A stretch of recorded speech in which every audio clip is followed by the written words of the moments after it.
I found the Fountain of Youth. Actually, this is Davinci's 21 latest feature. Surprised? Don't be. Let's go into Davinci Resolve 21 to check out some exciting new features. Before you upgrade, make sure you back up your local database. There's a lot of upgrades. Let's get through them one at a time. First, you can see we have a new page on the bottom left. This is the Photos page. See you later, Lightroom, because this is a game changer. You can now edit all your photos in this page. All the metadata is available. Of course, you can make quick adjustments like size, cropping, rotation, etc.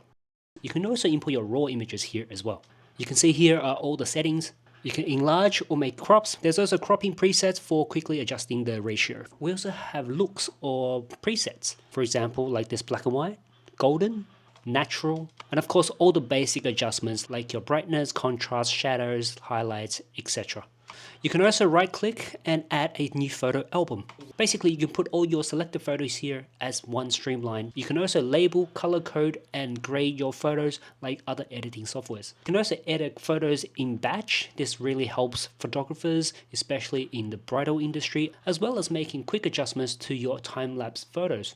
Now if you go to the editing page, you can see here we have a timeline from the photo album. You can play this like a slideshow, but note that you cannot make adjustments to this timeline.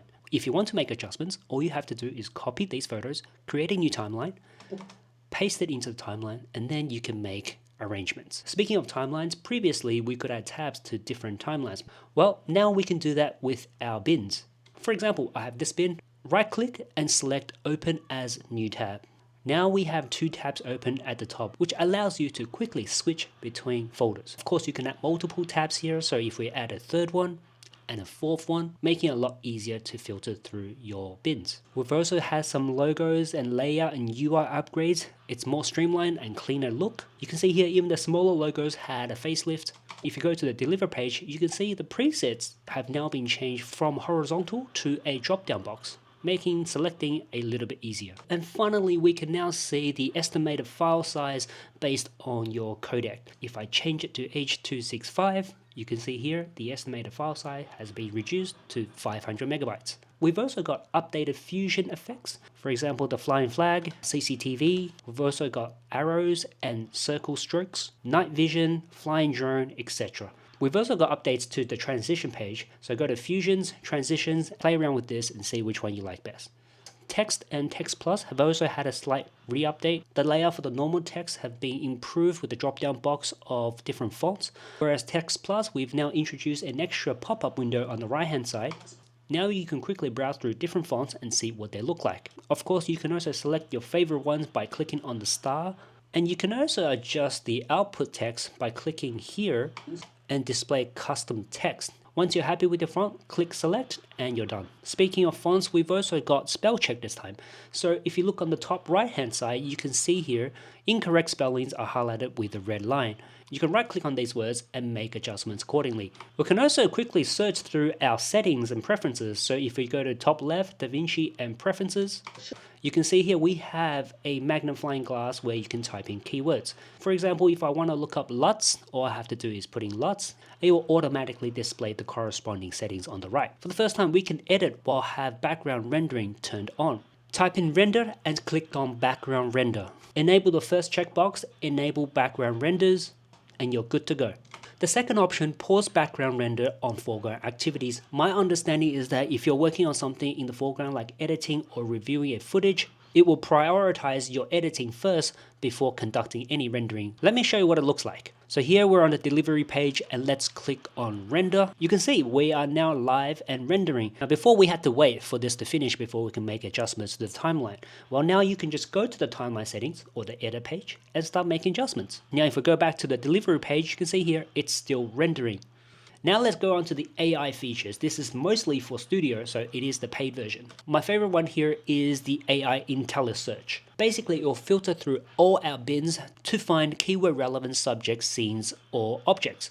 Before you start, you need to download this plugin, so go to top left and download manager. There are two options here, better or faster. My suggestion here is just click on faster. Now while you're here, you can also download the AI speech generator, which I'll go through later on. Once you're done, go to timelines, AI tools, and click on analyze for search. Give it some time for it to analyze all your clips. Once you're done, click on the magnifying glass and just type in what you'd like to search. It's pretty quick. Now all the footages with myself included are displayed here. Let's try again with ocean. Looks pretty good. I think it's pretty accurate. Now if you look closely, there are yellow highlights in each of the footage. Basically, those are the areas where it's relevant to my keyword. You can choose the display setting of full clip, or you can choose segments. This way it will cut out all the irrelevant sections, and then you can just drag these clips onto your timeline and use it straight away. This is super helpful if you're just looking for something and a quick B-roll of a certain object. There's also quite a few exciting AI features. First is the face reshaper. Go to the effects and drag this into your nodes. Now let's detect our face and then let it track. I'm using the M4 MacBook Pro. I think the M5 will be a little bit better with its AI features, but it's certainly good enough. You can see the tracking is actually very accurate. And below there are a lot of settings you can play around with. For example, like the size of my face, width, the length, even my cheekbones, and my jawline. You can also adjust the eyes, your eyebrows, your nose, your mouth. You can also separate your eyes from left eye and right eye so it's not symmetrical. Let's play it back and see the effects. This is a 4K 60 FPS playback. It's actually not too bad. We've also got a feature called blemish removal. Basically, if you have pimples or imperfections on your face, this will help with just a node. I'm not sure if you can tell, but if you look carefully, it's removed my blemishes. I think this will work really well against pimples. Now I understand why all these people go to Korea. Now, if this is not enough for you and you want to be even younger, well, there's a tool for that as well. The same processes apply. Detect your face and let it track. This is very fast. Right now, you're seeing this live. There are two settings. One, you need to set your ideal age. For example, I'm 18 years old, so let's put that in. Remember, do not try to lie to this AI. It's very smart, so don't put in a fake age. And then you can use the offset slider to adjust your age by turning it older. This is scary. All right, let's go to the left. Oh my God. But you can see here the tracking feature is really good. It's really natural and it follows your face and features like glue. Our film look creator also have a new preset. So if you bring this in, if you go to presets, on the bottom there is Aurora. Here it is on my current footage. This is not log footage, of course, but I've turned on a little bit just to see a comparison. I think it's not too bad. We've also got another feature called Cine Focus, and immediately you can see our footage turn blurry. But the cool part about this is you can use your cursor and point at the location or the subject you'd like to focus on. So it's able to detect different depths. Now keep in mind, this is a static focus. It's not autofocus, so it won't track your subject. And I don't think this will work on a non-static footage. You can also adjust the aperture level to adjust the look of the focus, also the focus range, and also the depth of field or bokeh in the background. And of course, you can tweak the depth matte to adjust the foreground and background.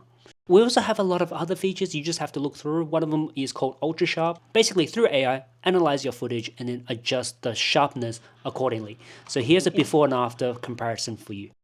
Another controversial feature is the speech generator or cloning of your voice. Go to Timeline, AI Tools on Speech Generator. First put in the text you'd like to generate, and then you can select from the preset voices. You have 2 male and 2 women.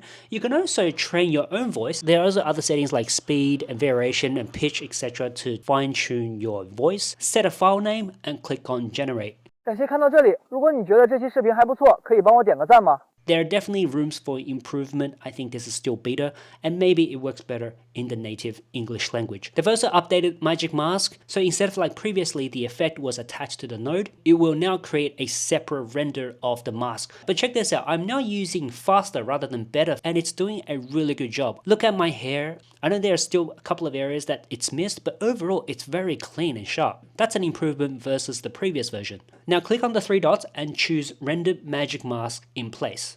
My computer froze. This is the first time my computer actually froze and I had to reset the program. I hope they fix this in the final version. But here's what it's supposed to look like on the official demo. We've also got some users who are intimidated by the node system, so Davinci have now included the layer system.